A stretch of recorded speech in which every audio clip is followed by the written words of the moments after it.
Hello and welcome to Ryno's Ravens Review. Please like the video and subscribe to the channel.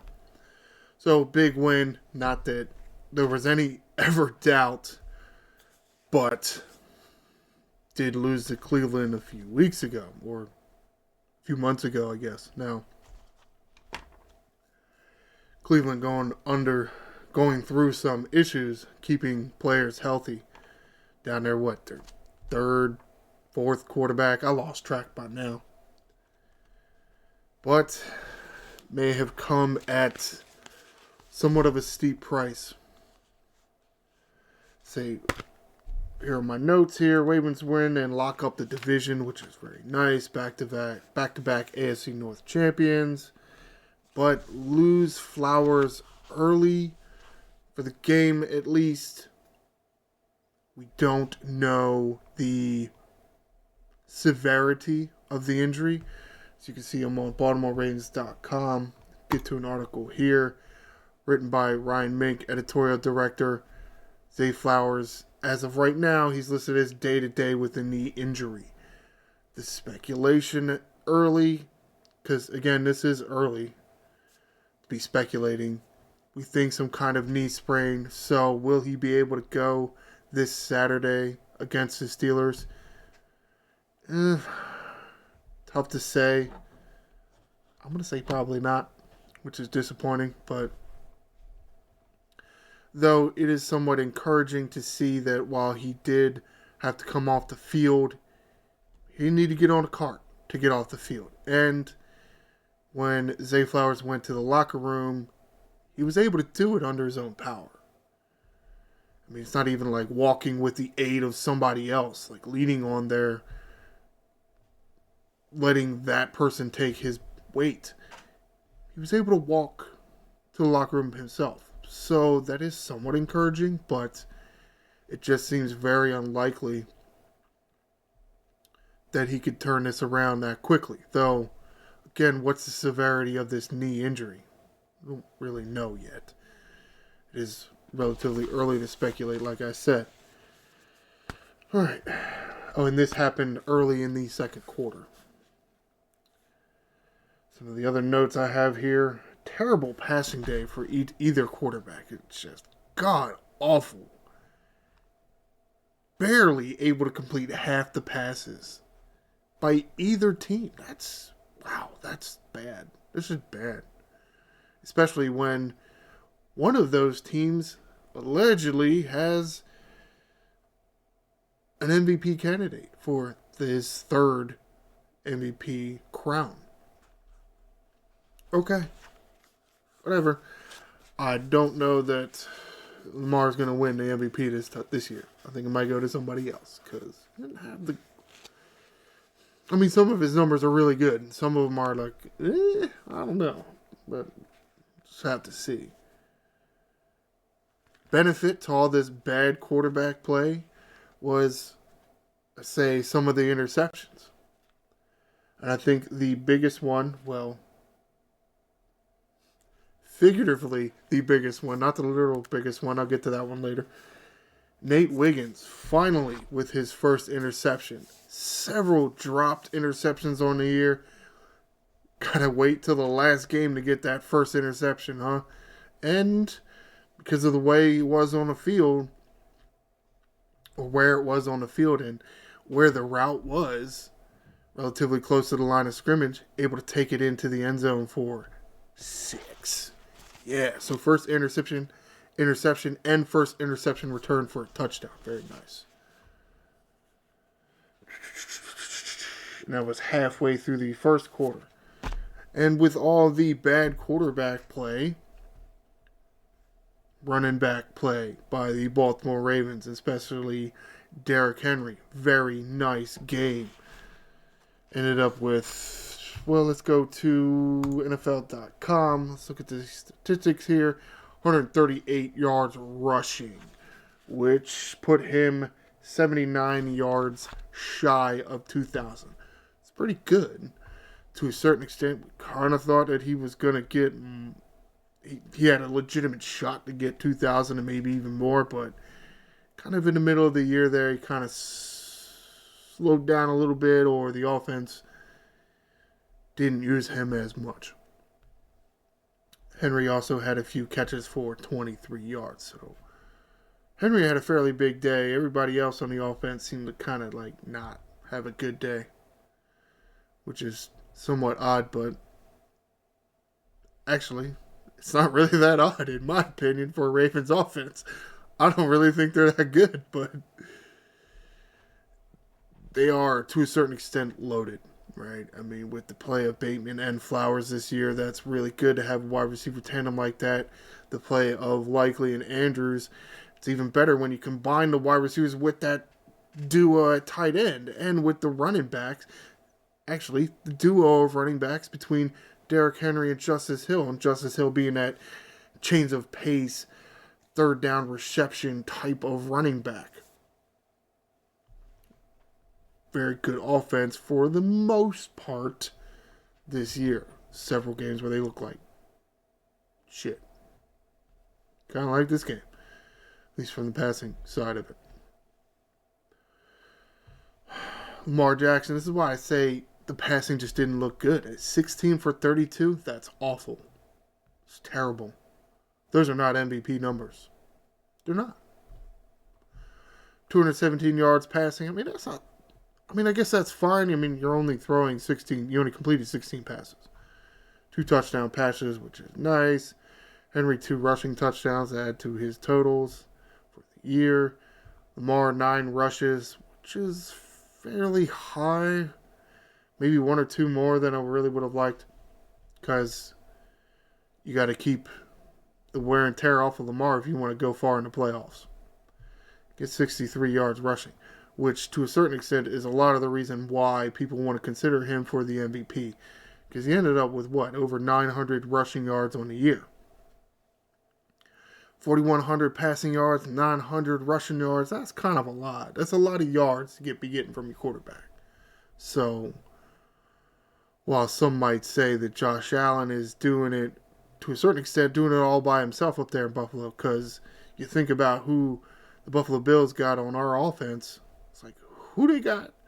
Then you look at the Ravens, and it's like, well, everybody knows who Derrick Henry plays for. That is a huge weapon to have. And even if you want to say Dalton Kincaid, the tight end for Buffalo, is really good, okay, well, Baltimore got 2 of them that are pretty good. So, who's got the weapons and who doesn't? That's one reason why I kind of say that maybe Lamar Jackson isn't going to win MV3 this year, because I do kind of feel like Josh Allen is more valuable to his team, because there's not a whole lot of other people there. But we'll see. Keaton Mitchell got a few more runs as Justice Hill was out again for this game. 4 carries, 10 yards. Not terrible. It's not.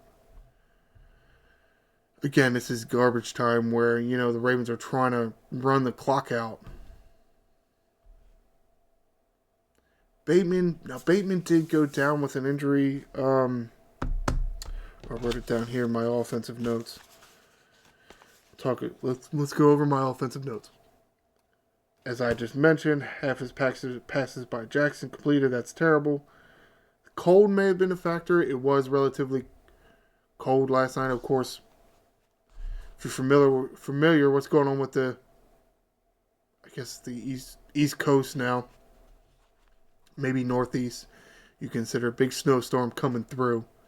So, yeah, it was cold over the weekend. Could that have played a factor in why, let's say, some of the receivers were not able to hold on to the ball? Probably. Sounds like it could be a thing. Especially early, when maybe your body isn't quite as warmed up. You get a quarter or 2 into the game, your body gets warmed up. Both Bateman and Flowers took relatively big hits that kept them sidelined for a play or 2-ish, or in Flowers' case more. Bateman was able to return. That's a good sign. You don't want to have both of them down. Flowers was not able to return. Flowers was, again, I mentioned Flowers able to walk off. And maybe why it's of noteworthy, sure, that was the right word, to talk about some of the hits that your receivers specifically were taking. I feel like the offense didn't put the Browns away early enough. Maybe if, you know, I mean, at the end of the first half, it was 14-3. Like, that's not. You got to put your opponent away. I mean, it's the Browns. I understand they get paid. I understand their defense is fairly good, but as a whole, the Cleveland Browns did not belong on the field. Just because what? I mean, Njoku was out. They're on their umpteen quarterback. They don't belong out there. You should have proved it. You should have been up 4 touchdowns by the end of the first half, and you weren't. Maybe you demoralized them enough, the Browns. Maybe you save some of your offensive players some hits. Either because maybe, let's say, they're demoralized and they're not hitting as hard, or, you know what, maybe you can rest some guys more. But maybe you started off resting too many people. Maybe that's what it was. And then therefore unable to get up by several touchdowns early. They won the game, but early enough, what I wrote down, 3 failed 4th down conversions and 4 punts in this game. Wow. First drive, the Ravens punted. Okay. This touchdown here, that's Wiggins' interception. Second possession by the Ravens offense, turnover on downs. Your offense didn't put up any points in the first quarter, but your defense did. That's bad. That's not a good thing. Finally get your first touchdown in the second quarter, that's fine. 2 turnover on downs in the second quarter by the Ravens offense. That's not good. Now, the last one was time expiring in the first half. So, there's that. Come on now.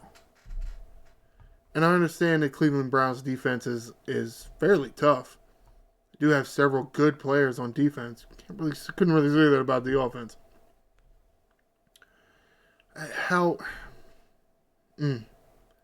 You really needed to put the game way early. You really did need to.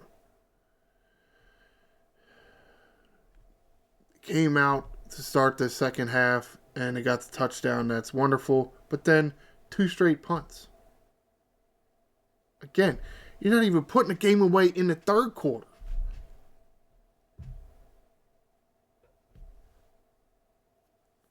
One more touchdown here, I think, would have put the game away here in the third quarter instead of, doing it in the fourth quarter. Which you also punted the ball, but at the same time, Josh Johnson was in there, not Lamar Jackson, so it's not. It was kind of to be expected,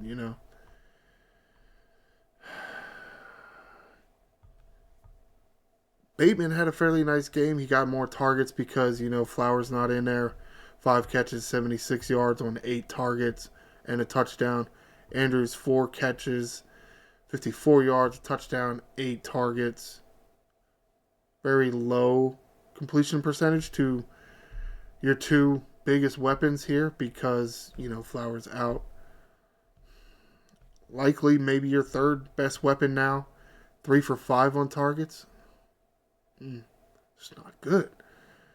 Henry had a few catches. Pat Ricard had maybe the greatest catch that a fullback has ever made. He's running out to the flat to his right, to Lamar's right as well. And of course, Lamar doesn't really throw it out in front of him. He kind of throws it behind him, but Ricard kind of spins around, and I swear he catches it cleanly with both hands. I like body, but catch, just snatch it. Turns around a little bit, rumble, bumbles, stumbles, shoves his way. 14 yards. I feel like Todd Monken hasn't used Pat Ricard enough. And I feel like maybe I said that a lot last year, and I haven't said that much this year. Because I feel like, to a certain extent, in the run game, Pat Ricard has been used more. Now, in the pass game, I don't think he's been used at all. And I think he should be. I do feel like it would be nice if Pat Ricard was that third tight end type. If we all remember Lamar Jackson's first year in this league, the offense ran a lot of 3 tight ends. 31 personnel, if you will. But back then it was Hayden Hurst, Mark Andrews, forgot his name there for a minute, and Boyle. What was his first name? I don't remember Boyle's first name. It was like 8 years ago now. And to a certain extent, tight ends are really hybrids between a pass game and a run game. And in that tight end trio, you had, like, let's say the 3 archetypes, right? You have a deep threat tight end. You have a close to the line of scrimmage, blocking, very short yardage tight end. And then you have the tight end that can do it both. And you can have that now, right? Because you got Likely. He's more the downfield threat. Andrews is more of the hybrid. Now you got a third tight end. You got 2 options. You got Charlie Kohler or you got Pat Ricard. I feel like Pat Ricard is a much better blocker. That's kind of why I want him in there. Yeah, Kohler is probably a better catcher of the football.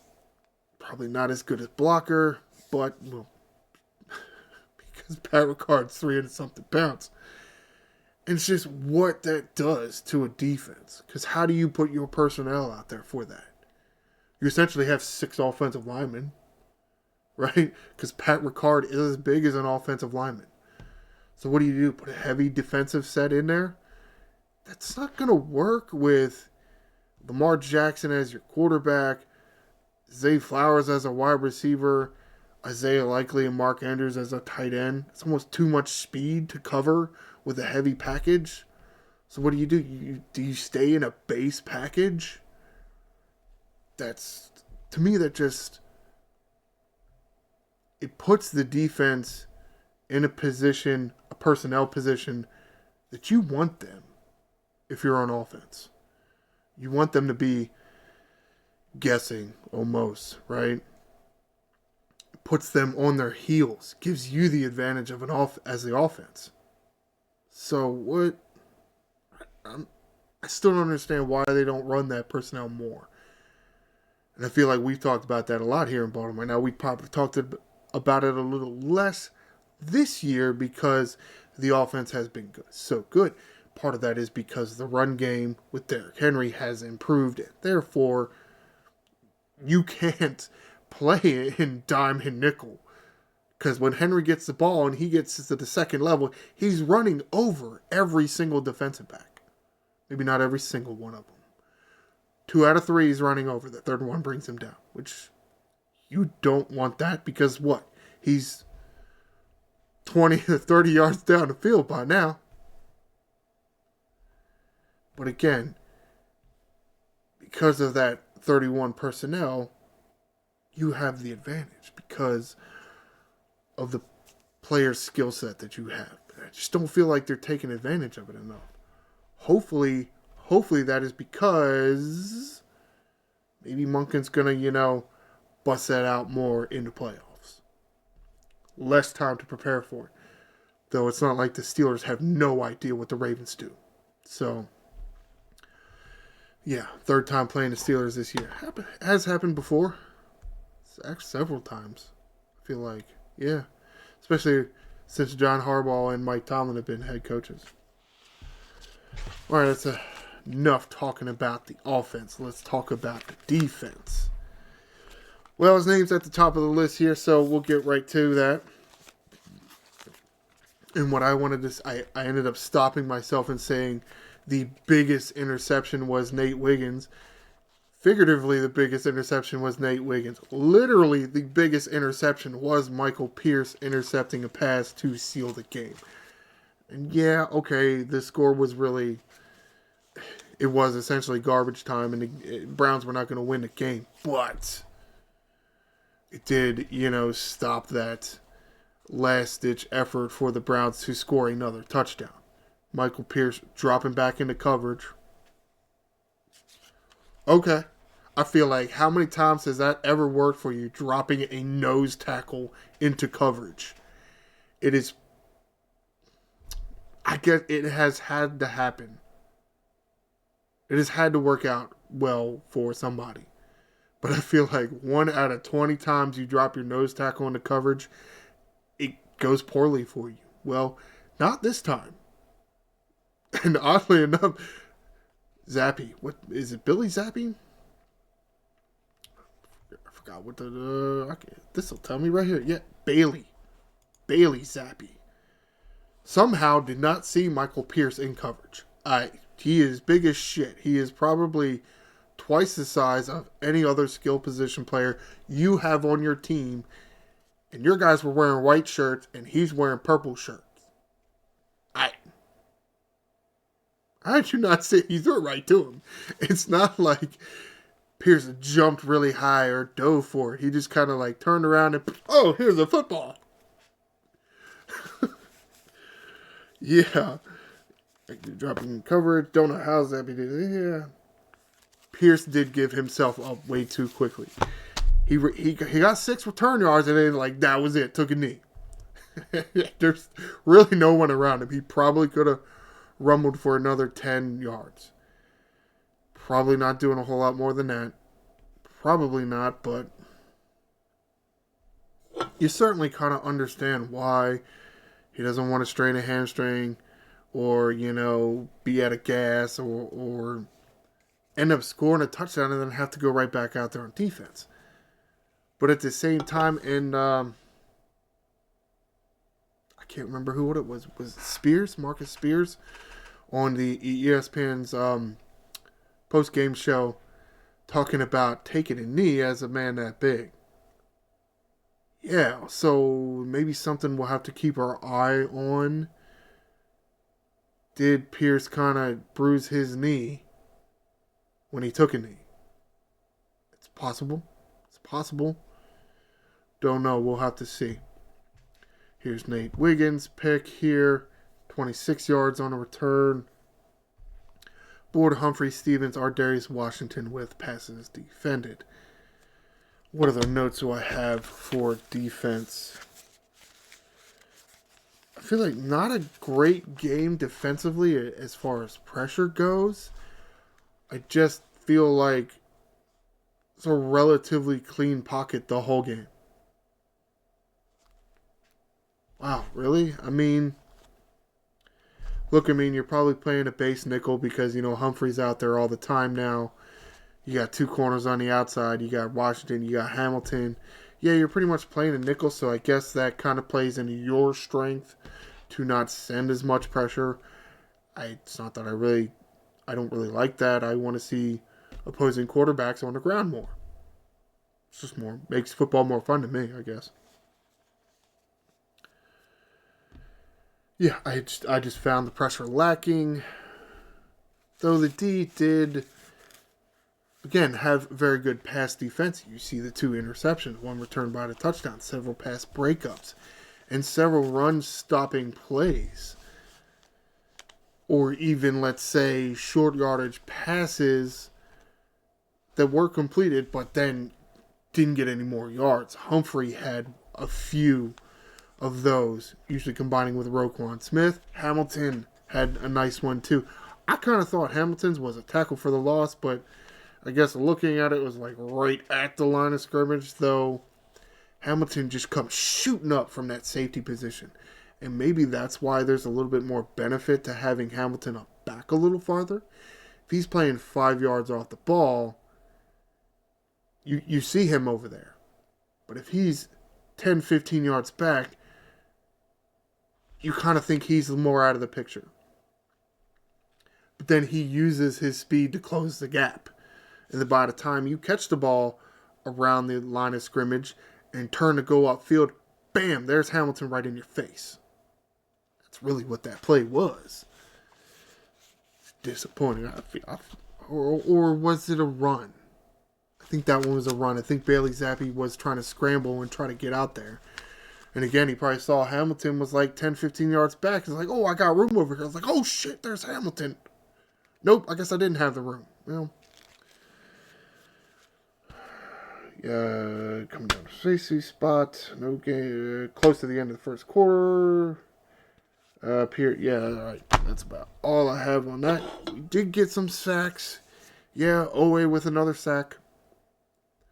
I do feel like while I probably have criticized the pressure and maybe even more on, let's say, Odafe Owe or David Ajabo, Owe does have nice sack numbers. Actually, can I click on this and look at the numbers? How many does he have total? I feel like he's about at double digits. Oh, he's going to make me add them all up. You sons of bitches. 2.5, 3.5, 4.5, 7, 8, 9, 10. He just got the 10. It's just...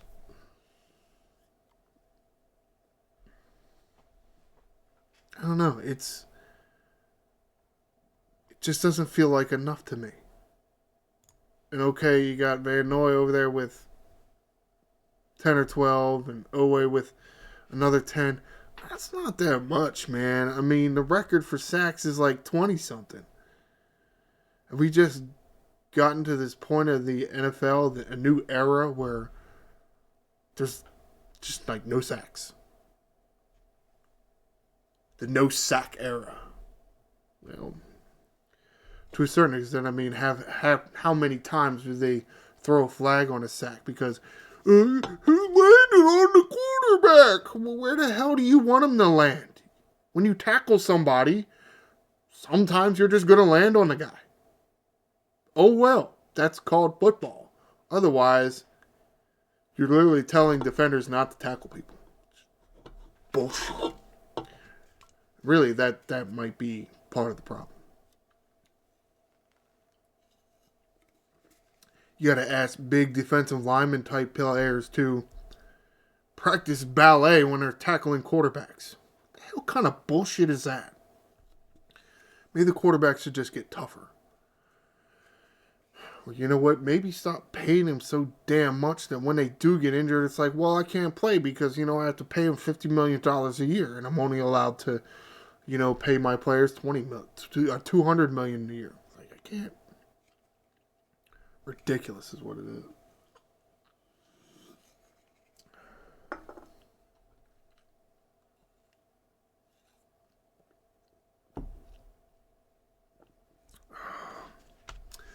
Alright, that's about it. Probably talked a little bit too much about the play in this game because it was fairly, meaningless. Though to a certain extent I did say it was kind of a trap game because it's against the Browns. Let's wrap this up and get out of here. The Steelers ended up losing, and then the Chargers ended up winning. So, Chargers are the 5th seed. Steelers the 6th seed. So, Steelers coming here to Baltimore this coming Saturday, 8 p.m. So, that's going to do it for this edition of Ryno's Ravens Review. With this game Saturday, please stay tuned for the next edition of Ryno Ravens Preview, which I'm going to do Friday, this coming Friday. And I'll preview the game between the Baltimore Ravens and Pittsburgh Steelers. Round 3 in the playoffs. Please like the video and subscribe to the channel. I'm the Angry Ryno. Fly Ravens, fly.